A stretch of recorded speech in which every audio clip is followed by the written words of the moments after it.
என் அன்பு குழந்தையே, உனக்கான நல்ல விஷயங்களை செய்து கொடுப்பதற்காகவே உன் தாயானவள் இன்று உன்னை தேடி வந்திருக்கின்றேன். இன்று உன் அம்மா ஒரு அவசர செய்தியோடு வந்திருக்கின்றேன். என் பிள்ளையை, வணங்கக்கூடாத ஒரு தெய்வத்தை நீ வணங்கி கொண்டிருக்கின்றாய். நீ செய்த இந்த தவறினால் உனக்கு வாழ்க்கையில் பல பிரச்சனைகள் வந்து கொண்டு இருக்கின்றது. அப்படி என்ன தெய்வத்தை வணங்கினாய்? உனக்கு ஏன் இத்தனை பிரச்சனைகள் வந்து கொண்டிருக்கின்றது என்பதனை உன்னிடத்தில் சொல்லிவிட உன் அம்மா நானென்று வந்திருக்கின்றேன். என் குழந்தையே, பொதுவாக வாழ்க்கையில் பிரச்சனைகள் வரும்பொழுது நாம் எதை பற்றியுமே யோசிப்பது கிடையாது. அங்கு சென்று நின்று விடலாமா, இங்கு சென்று தீர்த்து விடலாமா என்று ஓடுகின்றோமே தவிர நாம் இந்த பிரச்சனையை தீர்ப்பதற்கான சரியான பாதையில்தான் பயணித்து கொண்டிருக்கின்றோமா என்று ஒரு நாளும் யோசிப்பதில்லை. எல்லா பிரச்சனைகளையும் நாம் எப்பொழுதுமே பெரிதாக கண்டு கொள்வதில்லை. யார் நமக்கு என்ன பிரச்சனைகள் கொடுத்தார்கள் என்று என் குழந்தை நீ யோசித்து கொண்டிருக்கின்றாய். அதிலிருந்து வெளிவர முயற்சிகளை செய்வது மட்டுமல்லாமல் நாம் மற்றவர்களின் பேச்சையும் கேட்க தொடங்கிவிடுகின்றோம். என் குழந்தையே, இந்த அம்மா நான் உனக்கு இத்தனை அவசரமாக இந்த செய்தியை உன்னிடத்தில் கொண்டு வந்து சேர்ப்பதற்கு ஒரு காரணம் இருக்கின்றது. ஏனென்றால் நீ வணங்காத தெய்வமில்லை, போகாத இடமில்லை.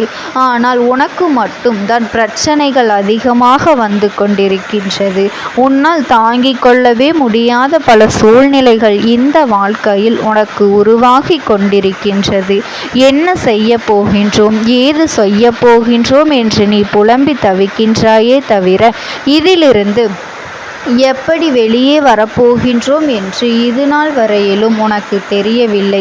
அதிலிருந்து எப்படியாவது நாம் நினைத்ததை சாதிக்க வேண்டும் என்கின்ற எண்ணம் உனக்குள் இருக்க வேண்டும் அல்லவா? எவ்வளவு துன்பங்கள் வந்தாலும் வாழ்க்கையை நாம் நிச்சயமாக காப்பாற்ற வேண்டும் என்ற எண்ணம் வேண்டும் அல்லவா? ஆனால் அதையெல்லாம் தாண்டி இந்த கஷ்டங்களை அதிகமாக நீ அனுபவிக்க தொடங்கிவிட்டாய் என்பதுதான் உண்மை.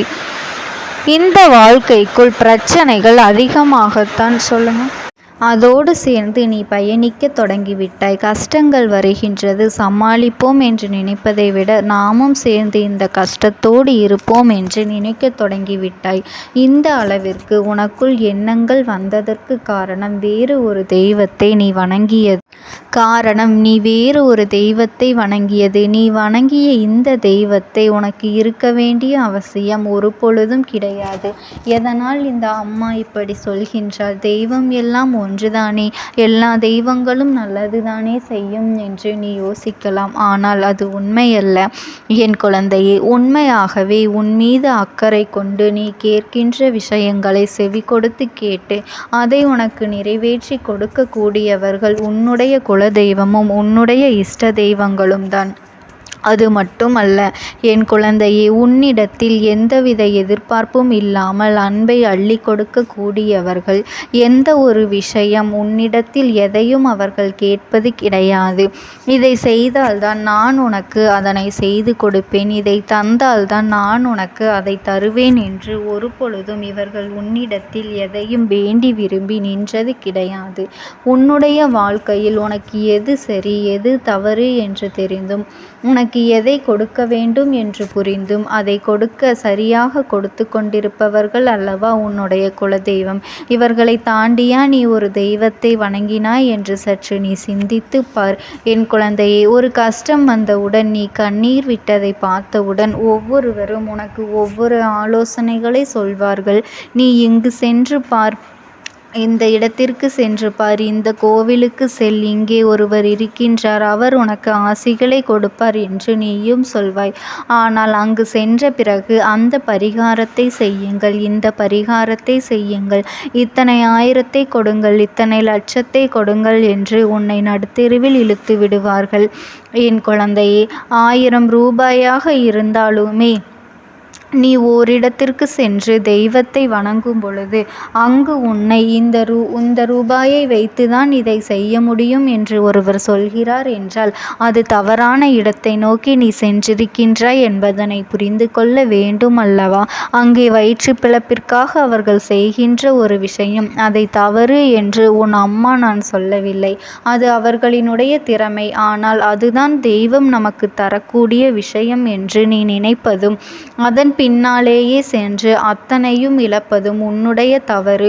உன் குலதெய்வம் உன் இல்லத்தின் வாசலில் இருக்கின்றது. உன் குலதெய்வம் உனக்கு மிகவும் அருகாமையில் இருந்து உன்னை பார்த்து கொண்டு இருக்கின்றது. அவர்களை விடுத்து நீ இன்னொரு இடத்திற்கு சென்று பரிகாரங்களை செய்கின்றார் என்றால் நிச்சயமாக என் குழந்தையே, அதற்கு பின்னால் ஏதோ ஒரு சூட்சமம் இருக்கின்றது என்பதனை நீ புரிந்து கொள்ள வேண்டாமா?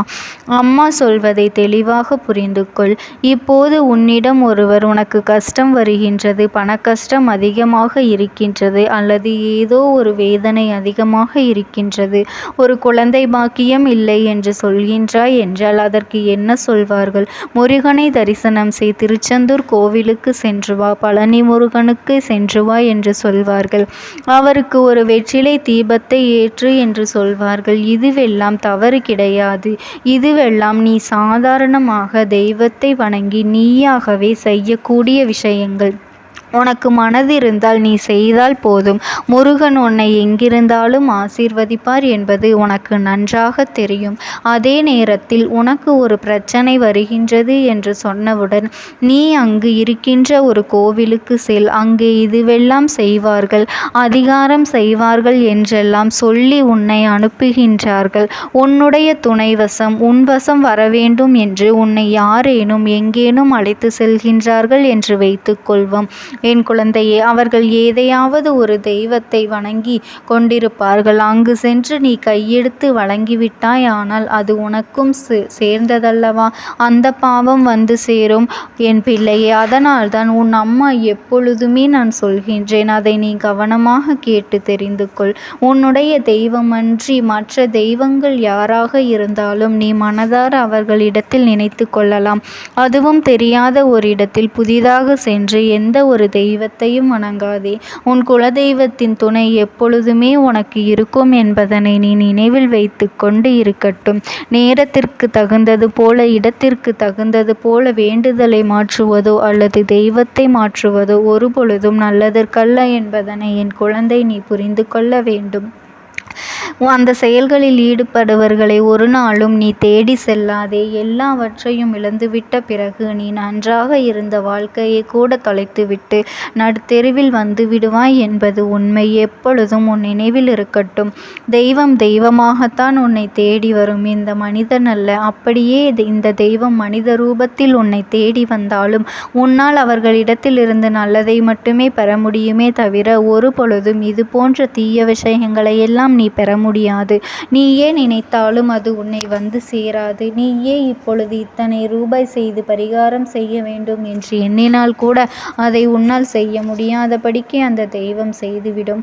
என் தங்க குழந்தையே, நான் சொல்வதை நீ கேட்டுக்கொண்டாய் அல்லவா? இனிமேலாவது இந்த விஷயங்களை எல்லாம் கடைபிடித்து நீ வாழ வேண்டும். என் தங்க குழந்தைக்கு இந்த தாயானவளினுடைய அன்பும் ஆசீர்வாதங்களும் என்றென்றைக்குமே முழுமையாக கிடைத்து கொண்டே இருக்கும். ஓம் சக்தி. ஓம் ஆதிபரா சக்தி. ஓம் சக்தி தாயே போற்றி.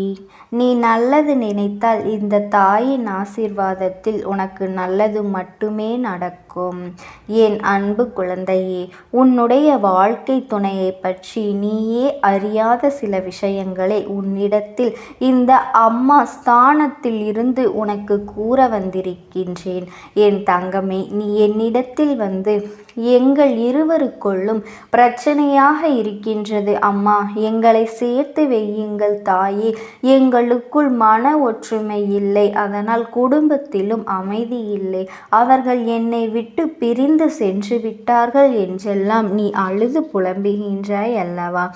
என் செல்ல குழந்தையே, நான் இப்பொழுது உன்னுடைய தாயாக இருந்து உனக்கு சில உண்மைகளை எல்லாம் நிச்சயமாக கூறத்தான் போகின்றேன். இதையெல்லாம் நீ புரிந்து கொள்ள வேண்டும். நீ அறிவுள்ள குழந்தையாக இருக்கின்றாய் அல்லவா? அதனால்தான் இதை நீ தெரிந்து கொள்ள வேண்டியது அவசியமாக இருக்கின்றது. என் செல்ல குழந்தையே, பெண்ணாக இருந்தாலும் சரி, ஆணாக இருந்தாலும் சரி, வாழ்க்கையில் அவர்களுக்கு எது சரியில்லாமல் போனாலும் மனைவியோ தான் புகுந்த வீடோ சரியாக இருந்துவிட்டால் போதும், அவர்களினுடைய வாழ்க்கையானது சொர்க்கமாக மாறிவிடும். என் குழந்தையே, யார் ஒருவருக்கு வாழ்க்கை துணை என்ற ஒன்று இல்லாமல் போய்விட்டால் நிச்சயமாக இறுதி காலத்தில் ஆறுதலுக்கு கூட யாருமே இல்லாமல் போய்விடுவார்கள். இதை மட்டும் நீ நன்றாக புரிந்து கொள்ள வேண்டும். 1000 சொந்தங்கள் உன்னை சுற்றி சுற்றி இருந்தாலும் உன்னுடைய கணவனோ அல்லது உன்னுடைய மனைவியோதான் என்றுமே உனக்கு துணையாக இருப்பார்கள். அவர்கள் இல்லாவிட்டால் என்றுமே நீ அனாதையாகத்தான் இருக்க போகின்றாய். இதை நீ வாழும் வாழ்க்கையில் இதுநாள் வரையிலும் இத்தனை நாளும் நீ புரிந்து கொண்டிருப்பாய் அல்லவா? என் செல்ல குழந்தையே, சில சூழ்நிலைகள் கடினமாக இருந்தாலும், உண்மைகள் கசப்பாக இருந்தாலும் இதை நீங்கள் உணர்வு பூர்வமாக தெரிந்து கொள்ள வேண்டும். ஏனென்றால் நீ இதையெல்லாம் தாமதமாக உணர்ந்து விட்டாயானால் நிச்சயமாக அந்த நேரம் இந்த உறவானது உன்னோடு இல்லாமல் போவதற்கு கூட வாய்ப்புகள் அதிகம் இருக்கின்றது. ஏனென்றால் காலம் இன்று இருப்பவர்களை நாளை பார்க்க முடியவில்லை என்பதை தான் உனக்கு எப்பொழுதும் உணர்த்துகின்றது. அதைத்தான் உன் அம்மாவும் உன்னிடத்தில் நான் தெளிவாக சொல்லிக் கொண்டிருக்கின்றேன். என் செல்ல பிள்ளையே, உன்னுடைய துணையானவரை நீ சில சமயங்களில் மனம் வருந்தும்படியாக பேசிவிட்டாலும், அவர் உன்னிடத்தில் மனம் வருந்தும்படி பேசிவிட்டாலும் உங்களுக்குள்ளே அந்த ஈர்ப்பானது இருந்து கொண்டுதான் இருந்தது.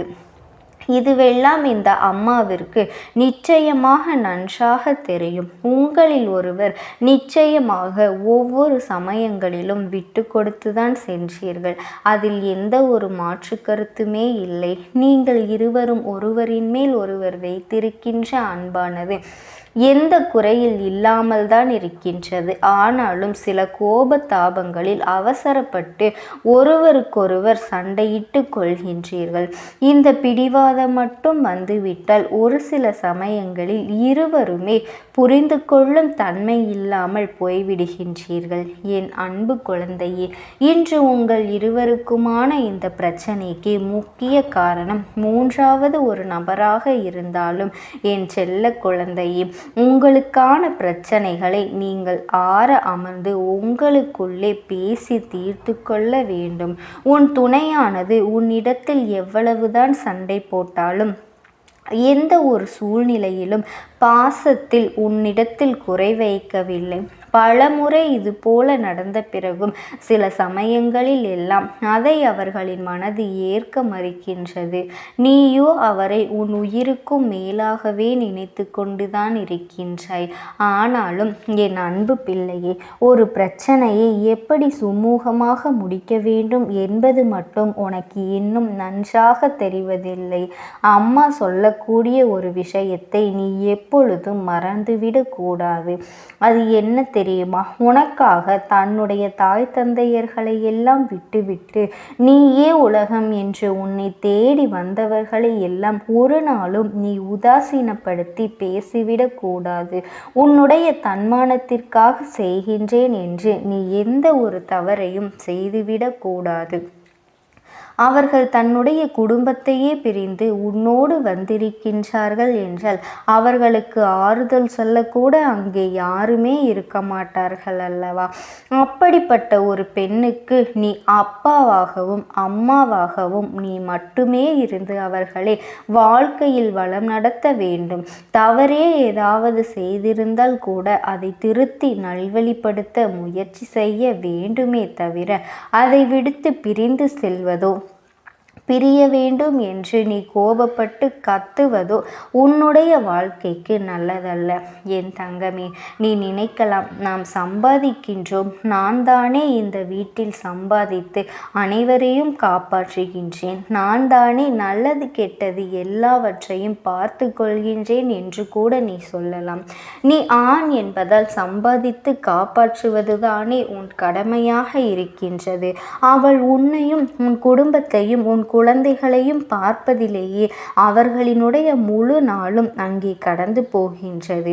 என் குழந்தையே, சில சமயங்களில் நீ உன்னுடைய துணையிடத்திலே அதட்டலாக பேசினாலும் கூட, கோபமாக கத்தினாலும் கூட அவர்கள் உன்னுடைய பேச்சில் பயந்து விடுகின்றார்கள். அது மட்டுமல்ல, உன்னுடைய பேச்சினை கேட்டு எப்பொழுதும் நடந்து கொள்ள வேண்டும் என்ற எண்ணத்தை ஆரம்பத்திலேயே அவர்கள் வைத்து கொண்டுதான் இருந்தார்கள். இப்போது வரை அதை பின்பற்றியே நடந்தும் வருகின்றார்கள். என் செல்ல குழந்தையே, கணவனுடைய பேச்சுக்கு எதிர்பேச்சு பேசிவிட்டால் அங்கே குடும்பத்தில் பிரச்சனைகள் எழுந்துவிடும் என்ற ஒரு பயம் அவர்களுக்கு இருக்கத்தான் செய்கின்றது. பொதுவாக இங்கே இருக்கக்கூடிய குடும்பங்களில் பிரச்சனைகள் அதிகமாக வருவது எல்லாம் கணவனினுடைய பேச்சுக்கு மனைவி எதிராக பேசி கொண்டிருப்பதாலேயோ அல்லது மனைவியுடைய பேச்சுக்கு கணவன் எதிர்மறையாக பேசி கொண்டிருப்பதனாலேயோ மூன்றாவது ஒரு நபரை தேவையில்லாமல் உன்னுடைய குடும்ப விஷயங்களுக்கு ஆலோசனை வழங்க நீ அழைக்கின்றாய் என்றால் அங்கே உன்னிடத்தில் பிரச்சனைகள் புதிதாக ஆரம்பிக்கின்றது என்பதனை நீ புரிந்து கொள்ள வேண்டும். என் பிள்ளையே, அம்மா சொல்வது பிள்ளைகளின் வாழ்க்கையில் எதிர்மறையாக கூட நடக்கலாம். அவர்களுக்கெல்லாம் இந்த வாக்கு பொருந்தாது. என் செல்லமே, கணவனுக்கும் மனைவிக்கும் இடையே இருக்கும் அன்பானது இருவரும் கட்டிப்பிடிப்பதனாலோ முத்தமிடுவதனாலோ இல்லை. அதற்கும் மேலாக உன்னோடு வாழ்பவர் உன்னுடைய உணர்வுகளையும் அவர்களுக்கு ஏற்படுகின்ற வழிகளையும் புரிந்து கொள்வதில்தான் இருக்கின்றது. எந்த ஒரு சூழ்நிலையிலும் ஒருவரை ஒருவர் விட்டு கொடுக்காமல் நல்ல அன்போடு புரிந்து நடந்து கொள்வதில் தான் இருக்கின்றது என்பதனை நீ மறந்து விடாதே.